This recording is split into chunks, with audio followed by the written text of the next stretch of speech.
June 1944. The hedgerows of Normandy didn't look like killing fields from a distance. They looked like the kind of pastoral countryside that belonged on a postcard. The sort of place where farmers should be leading cattle through morning mist, where church bells should echo over stone villages unchanged since the Middle Ages. But the men of the American 29th Infantry Division knew better. They knew that every hedge concealed a machine gun nest, every sunken lane became a grave, and every field of wildflowers hid mines that could turn a man into memory in the span of a heartbeat. And they knew something else, something that kept them awake in their foxholes long after the artillery fell silent. The hedgerows belonged to the panzers. The German tanks moved through the bocage like sharks through coral reefs, appearing suddenly from tree lines, firing once, twice, then vanishing into the labyrinth of ancient farm boundaries before American armor could respond. It was a nightmare of proximity and impotence. You could hear the engines. You could smell the diesel exhaust. You could see the dark cross on the turret. But by the time you raised your rifle, by the time you screamed for the bazooka team, by the time you realized you were about to die, the panzer had already fired and withdrawn, leaving only smoke and wreckage and men who would never go home. In this landscape of intimate terror, Corporal James Howard Thorne was a problem. Not because he was a coward. His platoon sergeant would have testified otherwise, though the sergeant wouldn't survive long enough to testify to anything. Not because he was insubordinate, though his habit of questioning orders had earned him more than one dressing down from officers who preferred obedience to insight. Thorne was a problem because he believed in solutions, and in June 1944, in the hedgerows of Normandy, there were no solutions. There were only casualties and replacements, attacks and withdrawals, small victories purchased with blood that soaked into French soil and disappeared as if the earth itself was hungry. Thorne carried an M1 Garand like everyone else in his rifle company, but he also carried something else, a canvas bag that bulged with scavenged materials, bits of metal and glass and wire that he'd collected since landing on Omaha Beach 3 weeks earlier. His squadmates called it his junk pile. The platoon comedian, a kid from Ohio who would be dead within a week, called it Thorne's treasure chest of trash. But Thorne didn't care about the mockery. He had been a machinist before the war, worked in a tool and die shop in Pennsylvania where precision wasn't a suggestion, but a requirement, where 1/1000th of an inch could mean the difference between a part that fit and a part that failed. He understood tolerance and optics, magnification and parallax, and he understood something else that his squadmates didn't, that the M9A1 bazooka they'd been issued was fundamentally inadequate for the war they were actually fighting. The bazooka was a magnificent weapon in theory, shoulder-fired, rocket-propelled, capable of penetrating several inches of armor plate. It had given American infantry something they desperately needed, a way to fight back against German armor without waiting for their own tanks to arrive. But theory and practice diverged violently in the bocage. The bazooka's effective range was listed as 300 yards in the training manuals. But those manuals had been written by men who'd never crouched in a Norman hedgerow with a Panzer IV grinding toward them through the morning fog. In practice, in the tangled nightmare of the bocage, you couldn't see 300 yards. You couldn't see 100 yards most of the time. The hedgerows created corridors of engagement that were brutally short, and the bazooka teams had learned through bitter experience that they needed to get close, dangerously close, suicidally close, to ensure a kill. 75 yards was good. 50 was better. At 50 yards, you could see the rivets on the tank's armor. You could see the commander's face if he was foolish enough to keep his hatch open. You could also be certain that if you missed, if your rocket failed to penetrate, if the Panzer's crew spotted you before you fired, you would die before you could reload.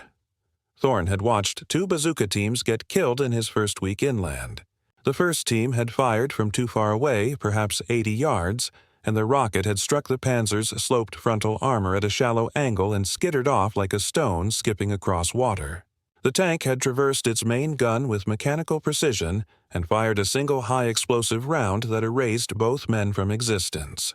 The second team had tried to get closer, had waited in a drainage ditch while a Panther tank rumbled past, so close that the gunner could have reached up and touched the road wheels. But the tank had infantry support, and a German soldier with an MG-42 had spotted movement in the ditch and held the trigger down for 3 seconds. That was all it took. 3 seconds of sustained fire from Hitler's buzzsaw, and the bazooka team became a detail for the Graves registration unit. Thorne had helped carry what remained of them back to the collection point, had watched the medic shake his head because there was nothing to do except zip the bags closed and move on to the living. That night, sitting in his foxhole while distant artillery made the horizon flicker like heat lightning, Thorne had taken out his canvas bag and begun working. The problem was simple. The bazooka had no optics. You aimed it by looking down a crude set of iron sights, the same basic principle as a rifle but applied to a weapon firing a rocket at an armored vehicle. For close-range work, the sights were adequate. But adequate meant letting the tank get close enough to kill you if something went wrong, and in Thorne's experience, something always went wrong. Radios died. Rockets misfired.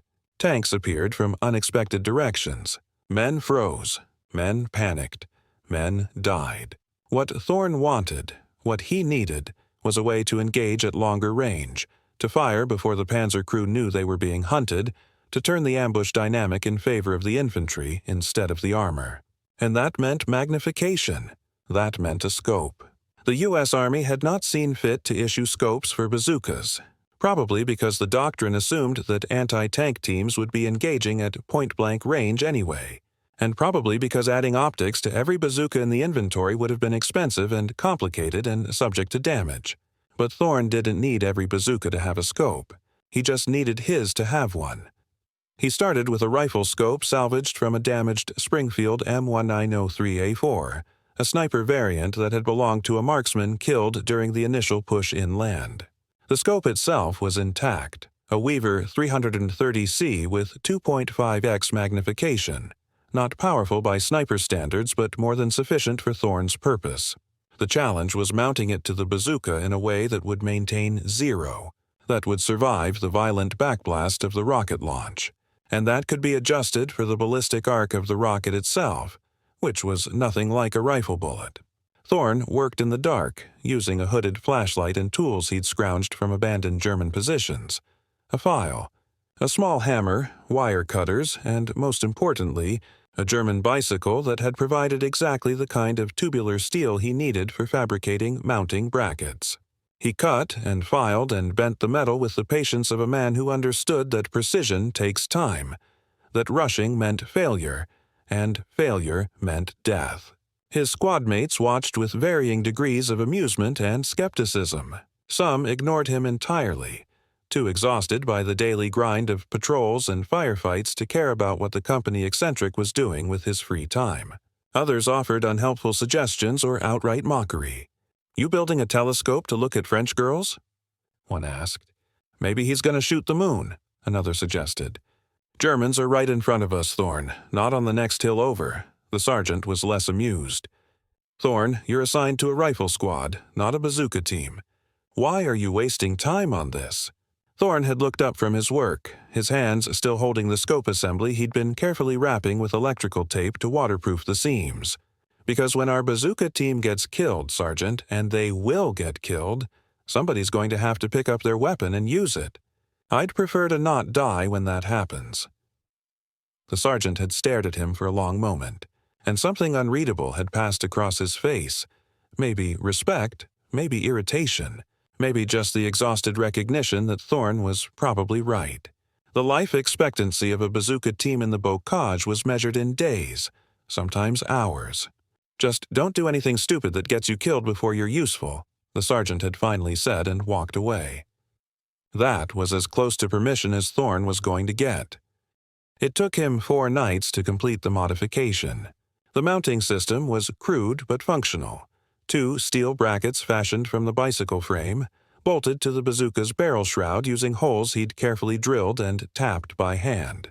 The scope sat above and slightly offset from the bore axis, which meant he'd need to calculate holdover and windage manually, but that was a problem he could solve. The real question was whether the assembly would survive the first shot. The bazooka's backblast was ferocious, a jet of flame and gas that roared out the rear of the tube with enough force to kill anyone standing behind the weapon. That same force created vibration and shock that could shatter glass, break welds, and knock any delicate equipment out of alignment. Thorne had done everything he could to isolate the scope from the worst of the shock. Rubber gaskets cut from a vehicle tire, spring washers fabricated from scavenged metal, multiple layers of padding, but he wouldn't know if it was enough until he fired it. He tested it without the platoon knowing, slipping away from the bivouac area before dawn with a modified bazooka and a single practice rocket. He found a sheltered spot in a collapsed barn, set up a makeshift target at 100 yards, a German helmet perched on a fence post, and loaded the weapon.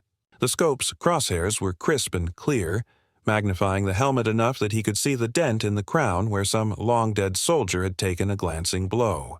He took a breath, settled the crosshairs, and squeezed the trigger. The rocket whooshed down range with the characteristic sound that had given the weapon its nickname, a sound like tearing fabric amplified 1,000 times. The helmet disappeared in a flash of impact and smoke. Thorne lowered the bazooka and quickly checked the scope. The crosshairs were still aligned. The mounting brackets had held. The glass hadn't shattered. Against all reasonable expectation, it had worked. He returned to the platoon's position just as the men were stirring for breakfast, and he said nothing about the test. There was no point advertising it yet, no point inviting more mockery or drawing the attention of officers who might decide that unauthorized weapon modifications were a court-martial offense. Instead, he stowed the bazooka in his foxhole and covered it with a rain poncho, and he waited. He didn't have to wait long. The war in the bocage ground forward in brutal increments, measured not in miles but in hedgerows, each one contested, each one paid for in blood. 3 days after Thorne's test, the company received orders to advance along a sunken road toward a crossroads marked on the map as strategically significant, which was officer language for, "More men are going to die taking this position than it's worth, but we're taking it anyway."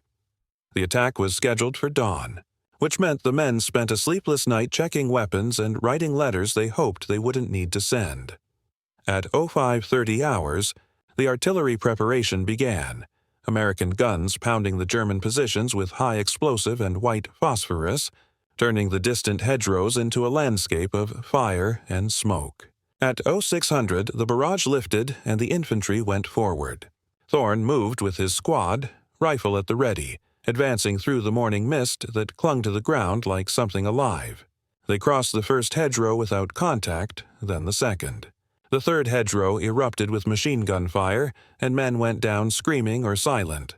The squad dove for cover, returning fire blindly into the hedge, and then the German artillery came down like the wrath of an angry god.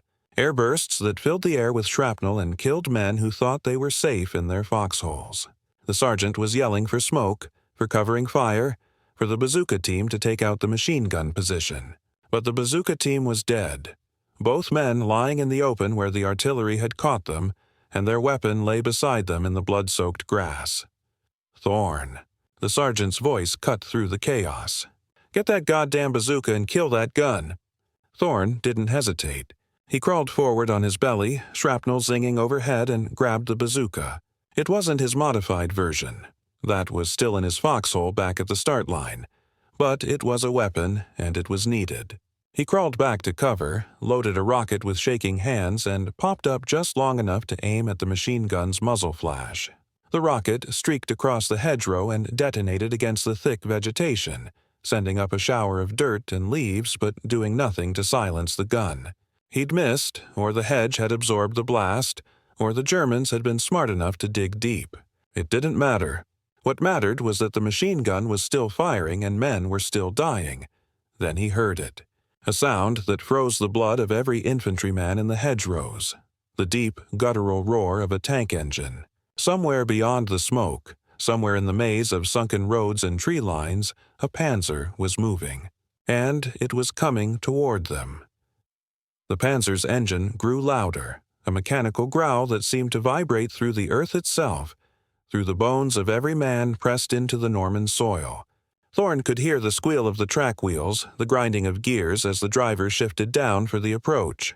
He couldn't see it yet.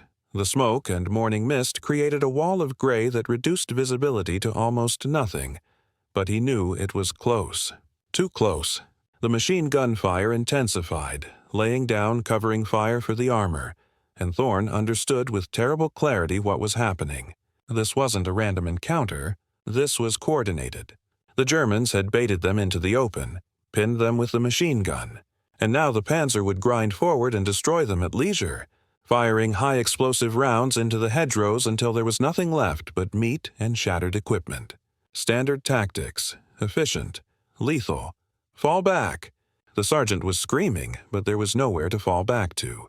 The artillery had turned the ground behind them into a moonscape of craters and corpses, and running meant exposing yourself to the machine gun fire that was already tearing the hedgerow apart above their heads. They were pinned, they were trapped, and the panzer was coming. Thorne made a decision that would define the rest of his life, though he didn't know it yet. He dropped the standard bazooka, turned and ran in a crouch back toward the start line, sprinting through smoke and chaos while men shouted questions he didn't answer. He reached his foxhole, threw aside the poncho, and grabbed his modified weapon. The bazooka, with its strange, cobbled-together scope, mounted on top like some kind of fever dream invention. 2 rockets went into his pack. Then he was running again, but not back to his squad. He ran perpendicular to the line of advance, moving along the hedgerow until he found what he was looking for.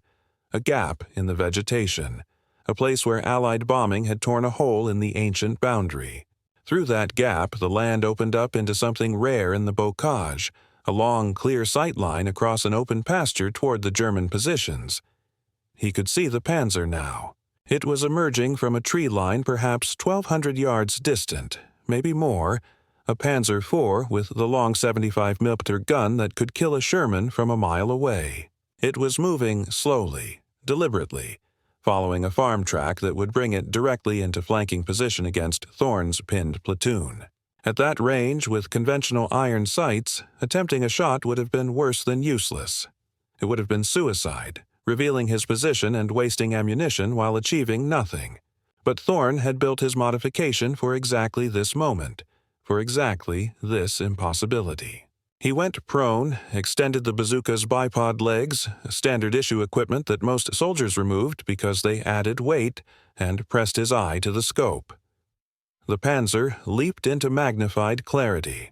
He could see the commander in the open hatch, field glasses raised, scanning for targets. He could see the radio antenna whipping in the breeze. He could see the Balkenkreuz painted on the turret side, that distinctive German cross that marked every vehicle of the Wehrmacht.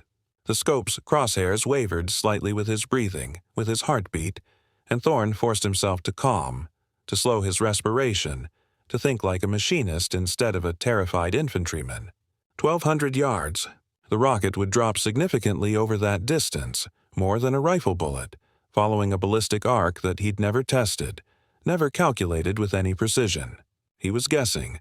He was improvising. And if he missed, the muzzle flash would give away his position and that 75mm gun would traverse and fire, and he would cease to exist. Behind him, someone had followed. It was Private DeMarco, the kid from Ohio who'd made jokes about Thorne's junk pile, and he wasn't laughing now. "Jesus Christ, Thorne, what are you doing? The thing's 1,000 yards away, you can't—" But Thorne wasn't listening. He was calculating holdover, estimating the arc, adjusting the crosshairs to a point above and slightly ahead of the panzer's center mass. The tank was still moving, which complicated everything, but it was moving slowly, grinding forward at perhaps 5 miles per hour. Lead the target. Adjust for drop. Breathe. The moment stretched into something elastic, time becoming subjective, and Thorne's world narrowed to the circle of magnified vision, to the crosshairs, to the moving target that held the lives of 30 men in its steel hands. He squeezed the trigger. The bazooka roared and bucked against his shoulder, flame jetting from the rear of the tube, the rocket screaming downrange in a flat arc that began to curve downward after 300 yards. Through the scope, still pressed to his eye despite the weapon's recoil, Thorne watched the rocket's flight. It seemed impossibly slow, a lazy streak of smoke and fire drifting across the pasture, and for a moment he was certain he'd missed, certain the rocket would impact harmlessly in the dirt, and his last act on Earth would be failure. Then the rocket struck the panzer just behind the turret ring, precisely where the thinner top armor met the hull side. The shaped charge detonated with a flash that seemed insignificant at that distance, almost disappointing, a bright spark like a photographer's bulb. For half a second, nothing happened. The Panzer continued rolling forward. Then it stopped. Smoke began pouring from the commander's hatch, black and thick, the kind of smoke that meant something was burning inside that steel coffin. The commander scrambled out, dropped to the ground, started running. No one else emerged. The Panzer just sat there, immobilized, smoke pouring from every seam and hatch. And then the ammunition cooked off and the entire vehicle erupted in a secondary explosion that sent the turret lifting off the hull like a grotesque carnival trick. DeMarco was screaming something. Words that might have been disbelief or triumph or terror, Thorne couldn't tell. He became aware that other men had witnessed the shot. Soldiers from adjacent squads who'd seen the impossible kill, who'd watched a single infantryman with a jury-rigged weapon destroy a Panzer at a range that should have made engagement impossible. The machine gun had fallen silent. The German infantry, seeing their armor support brew up, had withdrawn or surrendered. Thorne didn't know which and didn't care. What he cared about was that men who should have died were still breathing. The sergeant found him 10 minutes later, still lying in the same position, the bazooka beside him, staring at nothing. Thorne. Corporal Thorne. The sergeant's voice was different now, missing the edge of irritation it usually carried. That shot, I saw it. We all saw it. How the hell did you— But Thorne just shook his head. He couldn't explain it, not in any way that would make sense. Luck and mathematics and desperation, all braided together into a moment that shouldn't have worked but did. Word spread through the division with the speed of all military folklore. The brass wanted to see the modified bazooka, wanted to study it, maybe replicate it for broader use. Engineers arrived, measured, photographed, asked questions Thorne answered in monotone. They praised his ingenuity. They talked about field innovations and the American spirit of improvisation. They didn't understand that he hadn't built it for glory or recognition. He'd built it because he was tired of watching men die for lack of reach, for lack of options, for lack of anything except courage, and courage wasn't enough when you were facing 70 tons of German steel. The modified bazooka was taken away for evaluation. Thorne never saw it again. They gave him a Bronze Star eventually, presented at a ceremony he barely remembered, the medal pinned to his chest by a colonel who called him a credit to the division. Thorne accepted it with the same numb detachment he'd felt since the shot, since the moment the Panzer had exploded and he'd realized that 4 men had been inside that burning hull. 4 men who'd probably been conscripts like him, who'd probably had wives or mothers or children waiting for letters that would never come. The war ground on. The hedgerows gave way to open country, then to the Siegfried Line, then to Germany itself. Thorne survived it all with the peculiar invulnerability of men who'd already used up their lifetime allotment of luck and were now operating on borrowed time. He came home in 1945, returned to Pennsylvania, to the tool and die shop, to a life of precision and measurement. He never talked about the shot. When people asked about the war, and they always asked, especially when they learned about the medal, he deflected, changed subjects, offered vague platitudes about duty and service. What he couldn't tell them, what he could never make them understand, was that the shot hadn't felt like victory. It had felt like necessity. 4 men had died because he'd been clever with scrap metal and a salvaged scope. And yes, 30 men had lived because of the same reason. And the mathematics of that exchange were supposed to make it righteous, were supposed to make it clean. But mathematics didn't account for the way he still saw the commander scrambling from the hatch in his dreams. Didn't account for the knowledge that 3 other men had burned alive in the hull before the ammunition detonated, and granted them the mercy of instant death. The scope itself became a footnote in military history, a curiosity mentioned in technical journals about field modifications and weapons development. Some historians claimed it had influenced post-war anti-tank weapon design, that the principle of adding optics for long-range engagement had been validated by Thorne's kill and incorporated into future systems. Maybe that was true. Maybe his moment of improvised desperation had actually changed something. But on the nights when sleep wouldn't come, when the past pressed against the present like a physical weight, Thorne didn't think about innovation or tactical evolution. He thought about the Panzer's commander, the only man who'd escaped, and wondered if that German soldier also lay awake in some distant city, haunted by the same morning, by the same moment when the impossible became real and 4 lives ended at a distance so great the killer and the killed could barely see each other. They'd laughed at his homemade scope, his junk pile, his stubborn insistence that there had to be a better way, and then they'd stopped laughing. But Thorne had never been trying to prove anything to them. He'd just been trying to survive. In the end, he had. Survival, though, turned out to be its own kind of burden, one that couldn't be put down or modified or improved. It simply had to be carried day after day, year after year, the weight never diminishing, the memory never fading, until the last veteran of the hedgerows finally closed his eyes and the stories became history and history became silence.